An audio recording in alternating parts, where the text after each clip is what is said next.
السلام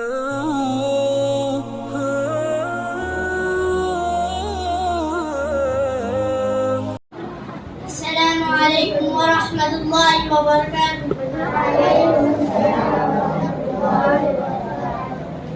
نحمده ونصلي على رسوله الكريم، أما بعد.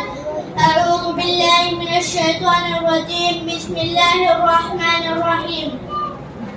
وما كان المؤمنون لينفروا كافة ولولا نفر من كل فرقة منهم طائفة ليتفقهوا في الدين ولينذر قومهم إذا رجعوا إليهم لعلهم يحذرون. صدر جلسہ محترم سامعین، بزرگوں، دوستوں، ساتھیوں، میں نے آپ لوگوں کے سامنے سورۃ التوبہ سورہ نمبر 9 آیت نمبر 122 پڑھی ہے. اس مناسبت سے میری تقریر کا عنوان ہے مثالی طالب علم. سامعین کرام، ایمان کے بعد سب سے بڑی دولت علم ہے. عالم و جاہل برابر نہیں ہے. محترم سامعین، آج کی تقریر میں یہ جاننے کی کوشش کرتے ہیں مثالی طالب علم کی نشانیاں کیا ہیں.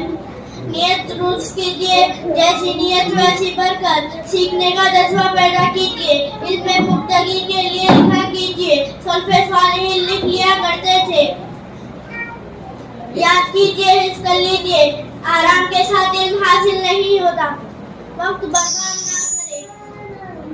علم حاصل کرنے کے لیے سفر کرے. آخری دم تک سیکھتے رہے. غیر فائدہ مند علم سے پناہ مانگے. اساتذہ کے دعائیں لے. دعاؤں کا اہتمام کرے. رسول اللہ صلی اللہ علیہ وسلم نے فرمایا، سنو، قیامت کے دن سب سے زیادہ میری شفاعت سے اس شخص کو فائدہ ہوگا جو سچے دل سے یا سچے جی سے لا الہ الا اللہ کہے گا.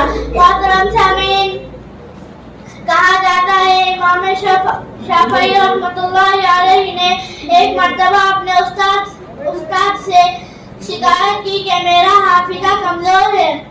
تو وکیل نے مجھے معصیت چھوڑنے کے لیے کہا.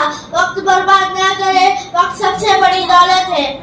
رسول اللہ صلی اللہ علیہ وسلم نے فرمایا، دو نعمتیں ایسی ہیں جو اکثر لوگ اس کی قدر نہیں کرتے: صحت اور فراغت. خالی وقت.